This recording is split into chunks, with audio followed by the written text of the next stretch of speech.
ये आप लोग देख रहे हैं कि लोक सेवा आयोग पर धरना चल रहा है। सारे बैरियर हम लोगों ने तोड़ दिया। उसके बाद अब गेट पर धरना चल रहा है, लेकिन जो अंदर एसी में बैठे लोक सेवा अध्यक्ष हैं, उनके समझ में नहीं आ रहा है कि बच्चे क्यों आ रहे हैं। पेपर जब हम लोगों को देना है, हम लोगों को सही नहीं लग रहा तो आप 1 शिफ्ट में करवाइए, लेकिन नहीं, अपनी मनमानी और पैसा कमाना है इनको, क्योंकि मोटा रकम दे के वहाँ से आए हैं।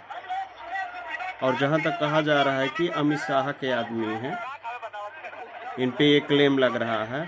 और जब से ये आए हैं 1.5 साल से कोई भी एग्ज़ाम नहीं करा पाए हैं। इनके एक मुस्लिम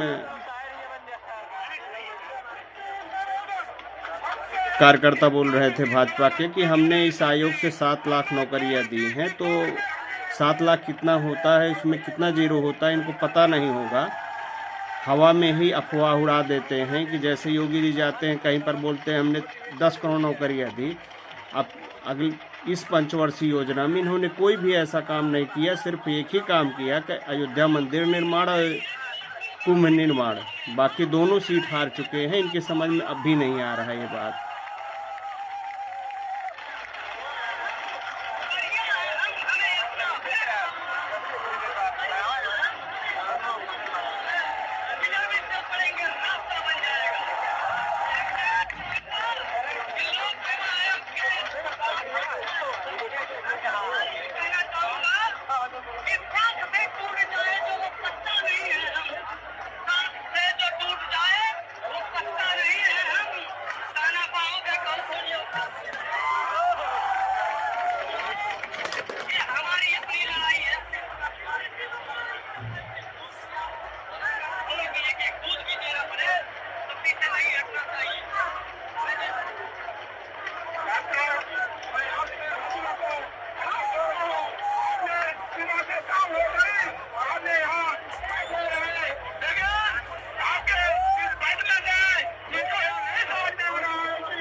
दोस्तों, इस समय लोक सेवा आयोग पर धरना चल रहा है। बच्चे हम लोग बैरिकेडिंग तोड़कर अब लोक सेवा आयोग पर धरना दे रहे हैं।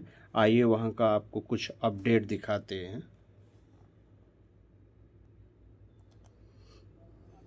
अभी यहाँ पर हमारे साथ बहुत सारे छात्र इनसे जाएंगे अभी आगे क्या प्रक्रियाएं चल रही है। अभी आप लोग काफी टाइम से बाहर संघर्ष कर रहे थे, अंदर आने के लिए काफी संघर्ष करना पड़ा पुलिस वालों के साथ। उसके बाद आप यहाँ आए तो अभी अंदर से कुछ चीजें पता चल रही है? सर अभी तो कुछ पता नहीं चली है।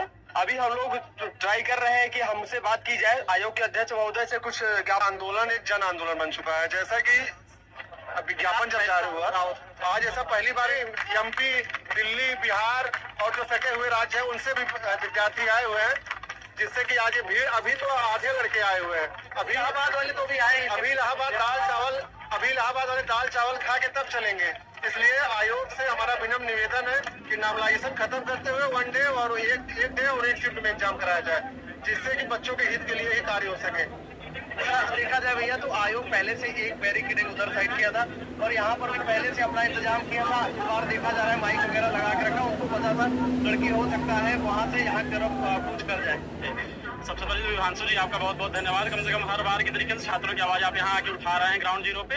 और आयोग को केवल हमारा एक ही कहना है कि उनको अपना ये निर्णय वापस लेना पड़ेगा, क्योंकि एग्जाम छात्रों को देना है, आयोग को नहीं देना है। और जब एग्जाम देने वाले लोग ही एग्जाम का विरोध कर रहे हैं तो इसका मतलब उसमें कुछ खामी है। सबसे बड़ी खामी ये है कि आप कभी भी 150 सवाल आप सही नहीं बना पाते हैं। ये आपके सबसे बड़ी चीज आपकी ये ईमानदारी पे शक यहीं से उत्पन्न होता है कि आप 10 सवाल क्यों गलत बनाते हैं। बच्चों के दे दीजिए, बच्चे आपको 150 सवाल सही बना के दे देंगे। आपके विशिष्ट पैनल, आप विश्वविद्यालय के प्रमुखों को, विश्वविद्यालय के जो अध्यक्ष है वो यहाँ आकर आपके पैनल को हेड करते हैं, आप पेपर सही से नहीं बना पा रहे हैं। कितना बड़ा आपके प्रश्न चिन्ह लग रहा है आपके आयोग की मंशा के ऊपर। और दूसरी रही बात हमारे मुख्यमंत्री जी की, तो माननीय मुख्यमंत्री जी उनकी मंशा इस छात्रों के मामले में ठीक है, लेकिन समस्या ये है कि वो ऐसे चाटुकारों से घिरे हुए हैं, उनके तक चाहे उनके वो अधिकारी हो या उनके तक उनके वो मंत्रीगण हो, वो ग्राउंड जीरो से उनकी आवाज वहां तक पहुंचाई ही नहीं जा रही है। अगर वहां तक आवाज छात्रों की पहुंचे तो वो अच्छा निर्णय लेंगे, हमें उनके ऊपर पूरा विश्वास है।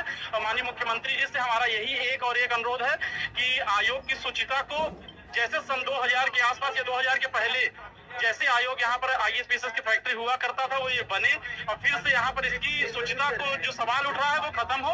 और छात्र एक बार फिर से आपको बहुत बहुत धन्यवाद देंगे अगर आप इस हमारे आयोग आंदोलन को सफल करते हैं तो। 2023 हो सकता है इतना बड़ा जन आक्रोश यहाँ पर दिख रहा है, काफी सारे छात्र इकट्ठे हो सकता है बदलाव भी आ जाए। बिल्कुल इसी बदलाव के लिए हम यहाँ खड़े हैं, और ये हमारा ही नहीं, आगामी आयोग की जितनी परीक्षाएं हैं सब में ये समस्या उत्पन्न होने वाली है। और जितने हमारे आगे आने वाले भाई बहन है छोटे, वो सबके साथ ये समस्या रहेगी। इसलिए हम अपनी तरफ से कदम मिला करके यहाँ खड़े हैं, और जितने प्रयागराज में हमारे भाई बहन है सबसे अनुरोध है यहाँ पर आएं और आयोग का एकदम सकारात्मक रूप से हम लोग विरोध करेंगे। कोई हमारी तरफ से हिंसा नहीं होगी, एकदम जैसे गांधीवादी तरीका हम लोग यहाँ पर आएंगे। पढ़े लिखे छात्र हैं, तैयारी UPSC और UPPSC की वो बच्चे करते हैं जो सबसे बौद्धिक लोगों में जिनकी गिनती होती है। कोई यहाँ पर हम लोग चपरासी या कांस्टेबल वाले बच्चे नहीं है जो आकर के यहाँ पर हम लोग तोड़ फोड़ करेंगे। इसलिए आयोग से एक ही अनुरोध है कि हम लोगों की बात को माने और बस छात्रों को यहाँ पर विभांशु भाई हम आपको बता दें कि छात्र सड़कों पर उतरना नहीं चाहता है, लेकिन आप जानते हैं कि लोक सेवा आयोग की मंशा ऐसी रही है जिसके कारण हम लोगों को शांतिपूर्वक धरने पर उतरना पड़ा है। आप जान रहे हैं कि 1 साल से आयोग कोई भी परीक्षाएं कंडक्ट नहीं करा पाया है, और हम अब ये है कि आयोग की इंटीग्रिटी पर भी क्वेश्चन उठने लगा है। आप हमको कहते हो कि हम नॉर्मलाइजेशन करेंगे, आप हर क्वेश्चन में, प्रीलिम्स के क्वेश्चन में 20-25 क्वेश्चन, 30 क्वेश्चन आप गलत करते हो। फिर उसके बाद आप कहते हो कि हम नॉर्मलाइजेशन करेंगे, 2 शिफ्ट में एग्जामिनेशन कराएंगे, उसके बाद क्या होगा SOP में हम बीच में हम बदलाव करेंगे। ये ऐसा नहीं होना चाहिए सर। तीसरा नंबर पे ये है कि हमारा ये फंडामेंटल राइट है, और हम यह कहना चाहेंगे कि स्टूडेंट का ये डिमांड है, और स्टूडेंट के बल पर ही आयोग यहाँ पर बैठा हुआ है। आयोग 6.5 लाख विद्यार्थियों का एक साथ एग्जाम कंडक्ट करा सकते हैं 55 से 56 जिलों में। तो आज ऐसा क्या आ गया कि आप 41 जिलों में एग्जाम कंडक्ट कराने पे तुले हुए इतने, और आप 40 लाख श्रद्धालुओं को एक दिन में एक साथ दर्शन करा सकते हैं।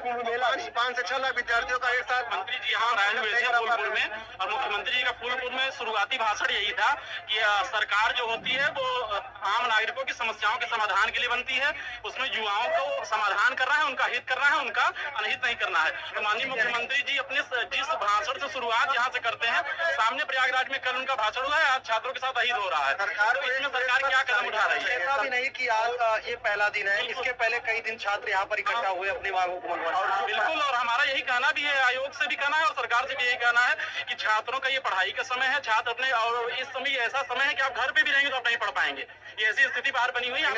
कितना आगामी होगा, नहीं तो ये युवा दिन पे दिन ओवर एज होते चले जा रहे हैं, और घर की आर्थिक स्थिति एकदम गड़बड़ होती चली जा रही है। आगे आगामी कुछ दिख भी नहीं। 2024 में एक एग्जाम बता दे आप कंडक्ट कराई हो, चाहे यूपी सरकार चाहे आयोग। 2024 1.5 साल से कोई एग्जाम, और आगे आगामी कुंभ के 1.5 साल से कोई एग्जाम नहीं कंडक्ट हुआ, आगामी कुंभ के कारण अप्रैल मई तक कोई एग्जाम नहीं होगा, फिर आगामी 6 महीना हो जाएगा। क्या कहना चाहेंगे आप इसके बाद? यही कहना चाहेंगे सर, एग्जाम नहीं हो रहा है, ना RO का हो रहा है, ना PCS का हो रहा है। ऐसे 2024 निकल गया हम लोगों का, फिर नॉर्मलाइजेशन होगा, किसको फायदा किसको नुकसान होगा कोई समझ नहीं पाएगा। क्यूराइल की धारा कैसी है, टफ है कि फॉगलैंड की धारा, कैसे आपको पता चलेगा बताइए आप? मैथ तो है नहीं कि ये मैथ टफ है, इसमें ज्यादा नंबर दे दो, इसमें कम दे दो। इसके पहले एक मेरा भाई इतिहास में बता रहा था कि पानीपत का प्रथम युद्ध कठिन है कि पानीपत का तृतीय युद्ध। तो मैं यही जोड़ना चाहूंगा कि भाई कौन सी धारा, हबू की धर्मटम कठिन है, हबू में आप कैसे करेंगे? क्या है सेट में आप कैसे करेंगे इस तरीके से आंदोलन? आखिर दूसरी बात जी मैं ये कहना चाहता हूँ, आयोग अनुच्छेद 315 के तहत ये संवैधानिक उसे प्रावधान दिए गए, किसके दबाव में काम कर रहे हैं ये बता दें बस।